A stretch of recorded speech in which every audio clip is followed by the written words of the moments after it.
Welcome to the Tech Egg. Don't get scrambled. Enjoy the video. In this video, I will explain how to make a stock tank pool. First, select a galvanized stock tank, commonly 8 or 10 feet in diameter, which holds hundreds of gallons. Next, choose a level, sunny location in your yard, ensuring it has good drainage.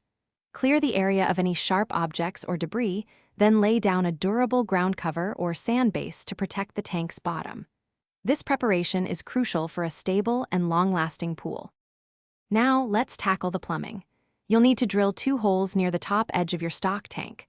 One hole will serve as the water inlet, and the other as the outlet for your pump and filter system. Use a step drill bit to create clean, precise holes that perfectly match the size of your bulkhead fittings. Once drilled, install the bulkhead fittings, ensuring they are tightened securely with gaskets on both sides to prevent any leaks. With the bulkheads in place, it's time to connect your filtration system. You'll typically use a small above-ground pool pump and filter, designed for pools up to 5,000 gallons.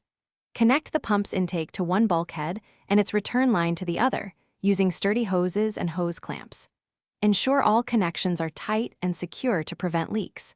Position the pump on a stable, level surface, keeping it dry and protected from the elements. Finally, it's time to fill your new stock tank pool.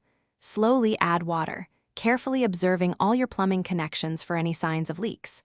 Once full, turn on your pump and filter system to begin circulating the water and ensure everything is working correctly.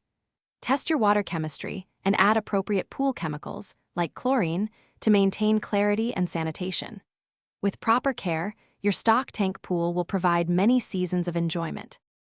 Thanks for watching. Consider subscribing if I helped unscramble your problems.